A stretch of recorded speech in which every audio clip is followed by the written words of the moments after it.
Welcome to the deep dive. Okay, so if you feel like the world of AI is just moving at light speed right now, and it's getting really hard to keep up, Oh, definitely. GPUs costing more than cars, regulators scrambling, new agent startups popping up seemingly every day, It's a lot. it really is. It feels frantic. Uh-huh. So our mission, like always, is to try and carve some order out of all that noise right alongside you. We want to help figure out where you should focus your attention. Maybe you're learning, maybe investing, maybe coding. Whatever your angle is. Exactly. And today we're diving into the AI news. July 19, 2025 report just landed. It feels like a really solid pulse check on machine intelligence. Ready to dig in. Absolutely. And I think what's really striking about this landscape, like you said, is how fast it's all shifting. We're here to help you navigate that. Our goal, really, in this deep dive is to pull together all this different info, connect the dots for you so it's not just the what's happening, but, why does this actually matter? What are the bigger ripples? Right, like a shortcut to getting informed. Yeah. Exactly, a shortcut. Packed with, hopefully, some surprising facts and genuinely practical stuff straight from the report. Okay, cool. So speaking of big shifts, let's kick things off with something the report really flags as a major leap. OpenAI's new ChatGPT agent. Ah, yes, the agent. The source material really stresses this isn't just, a chatbot with benefits anymore. They're positioning it as a genuine colleague. That's the key phrase. Yeah.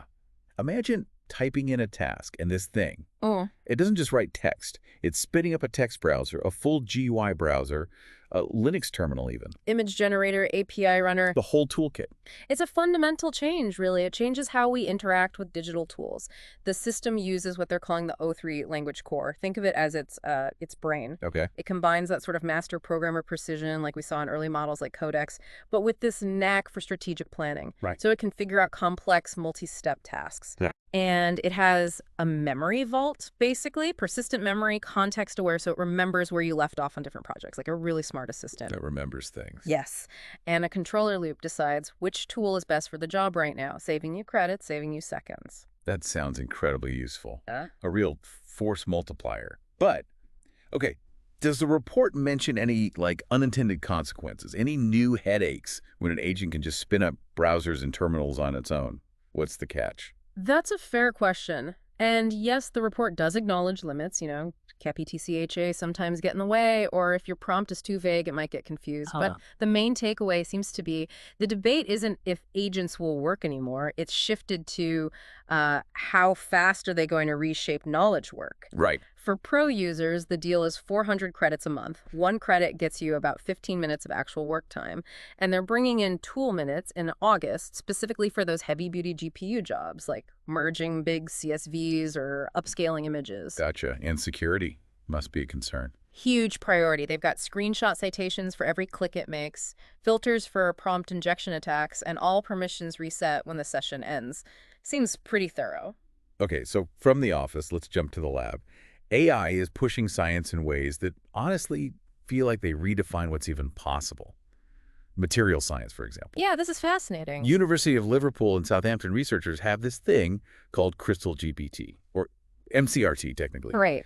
Built on, get this, 706,000 experimental crystal structures. It basically teaches itself the language of molecular crystals. And that blend of approaches sounds really powerful. It marries the super fine details, the graph-based atomic bonds, with the bigger picture structural view from topological images. So it understands it on multiple levels. Exactly. Traditional methods often use brute force simulations. Super expensive, computationally. CrystalGPT kind of sidesteps that. It learns by figuring out puzzles like predicting missing atoms or spotting symmetry. So wait, CrystalGPT isn't just making current chemistry faster. It sounds like it could unlock totally new materials. Things that were maybe too complex or just too costly to even think about before. That's the potential, absolutely. Imagine breakthroughs in room temp superconductors, maybe new drug delivery systems.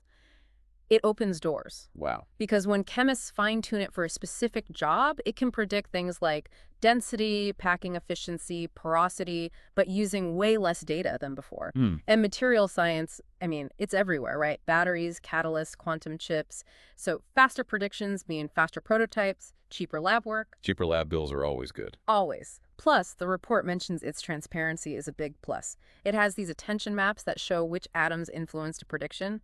That gives researchers confidence. That transparency is key. Okay, so that's materials. But AI's impact in biology and medicine is also huge, right? You mentioned embryo clocks. Yes. This was in Nature Communications. They call them 1-minute embryo clocks. Basically, researchers use CNNs, convolutional neural networks. Right, the image ones. Exactly, to timestamp fixed images of fruit fly embryos, Drosophila, with 1-minute precision during their nuclear cycles. Without needing live imaging. That's the game changer. Live imaging usually needs fluorescent markers, which can mess things up, plus expensive microscopes. This new way keeps the embryos fixed, gets high-res images, and lets the AI figure out the timing from, like, subtle texture changes. So you get the clarity of fixed tissue, but with timing resolution. Exactly. Spatial clarity with temporal resolution. Used to be science fiction, basically. That feels like a massive jump for developmental biologists. It really does. And then there's pediatrics. Duke University has this MVIT network for pediatric photon counting CT. Okay, what's the problem it solves? Well, these new CT scanners promise lower radiation doses, which is great for kids, but the images can be noisy. Ah, right. So MVIT, it's a modified vision transformer, great with images. It intelligently cleans up these noisy low-dose scans. It analyzes patterns, reconstructs things. So the images get clearer. Much clearer. Valve leaflets stay sharp, coronary arteries pop, and the noise drops without that sort of waxy blur you got with older filters. So better scans, less radiation. Huge win for kids. Absolutely. Makes repeat imaging much safer. And the report mentioned cancer research, too. Precisely. Cancer informatics. Indiana University School of Medicine working with Johns Hopkins, Harvard, Maryland. They're tackling the data bottleneck. How so? Using multimodal AI. It looks at digitized pathology slides, EHR data, molecular profiles all together. It flags likely cancers, suggests staging, even finds hidden correlations. Wow. The lead researcher mentioned triage times dropping from days to seconds. Days to seconds. Yeah. Though they really stress pathologists are still crucial, especially for the tricky cases. Of course. But that speed. Yeah. Life-saving potential right there. Okay, and beyond specific stuff, there was a broader look at AI in neurodegeneration. There was a bibliometric study mapping 25 years of research. Yeah. Really interesting overview. What did it find? Well, publications took off after deep learning really matured around 2017. The US and China are leading the charge. The big keywords are things like MRI, classification, biomarkers. Makes sense. And the newer emerging topics. Transformer models for diagnosis, explainable AI making the AI's reasoning clear, and telemedicine. Okay, so this raises a big question then, doesn't it? All these amazing science advances. How quickly do they actually translate into benefits for patients, for researchers? What's the timeline look like, according to the report? Immediate impact, or is it still a longer research path? That is the multi-billion-dollar question, isn't it? The report suggests some areas, like the CT image enhancement, could see clinical adoption relatively quickly because it improves existing workflows. Others, like CrystalGPT or the embryo clocks, are maybe more foundational, accelerating research that leads to clinical impact down the line. It varies a lot. Right, it's not all hitting at once. Okay. And speaking of impact, let's shift to the human side, the jobs question. There's always talk about automation's cost. And the report points to the AWS layoffs as kind of visible proof, mostly specialist teams. Yeah, that got a lot of attention. Andy Jassy at Amazon had warned AI would trim those middle layers, and this seemed like the first clear example inside AWS itself. Even in the profitable cloud unit. Exactly. It shows that even there, AI is getting good enough at certain tasks that companies are rethinking human roles, reassigning, sometimes letting people go. But the report also gives the other side, right, a more optimistic take. It does. It references Carmen Skipworth writing for Forbes, arguing AI is more of a workplace catalyst than a job thief. A catalyst. How so? She gives examples like Sephora, their virtual try-on tool, boosted conversions, logistics companies using AI for smarter truck routes, cutting fuel costs. Practical benefit. Yeah, and she uses that line that's been quoted a lot, artificial intelligence is the new electricity. Powerful analogy. And the warning that comes with it, ignoring it, is like refusing to wire your factory back in 1900. You just get left behind. Suggest adapting isn't really optional. Okay, so that's the big picture. But how is AI quietly changing specific jobs day to day?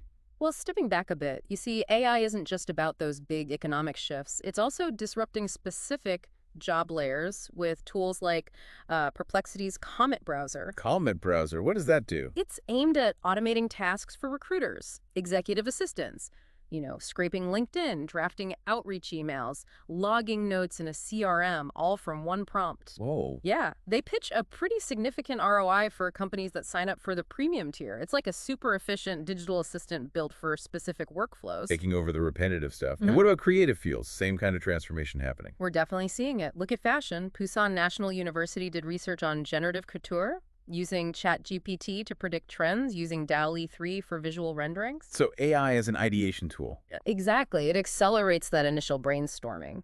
Designers still guide it, they hold the compass, so to speak. But the report did note Delay struggled a bit with abstract concepts, needed really precise descriptions for things like fabric details, so there are still limits.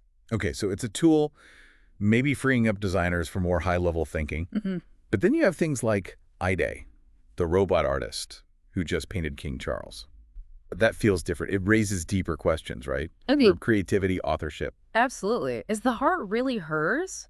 Or is it her designer's, Meller? Or is it just a reflection of the data set she learned from? Right. Whose creation is it? It throws creative fields right into those messy debates about intellectual property, bias, authenticity, things the software world has wrestled with for ages. It really makes you question what creativity even means now. That's a really interesting point. And speaking of IP, the report flags a huge copyright battle. Could have massive consequences for AI training. Yeah, you mean the U.S. authors versus Anthropic lawsuit? That's now moved to class action. Class action, okay. What's the core issue? Judge William Alsup gave the green light for authors to represent a national class. They allege Anthropic scraped something like 7 million books from pirate sites to train Claude. 7 million! Wow! Anthropic's defense is basically fair use. But the judge, he drew a pretty clear line, said storing full PDFs in a central library probably crosses that line. They're not fair use. Likely not, according to the judge at this stage. And potential damages, they're talking upwards of $19 billion. Billion. Yeah.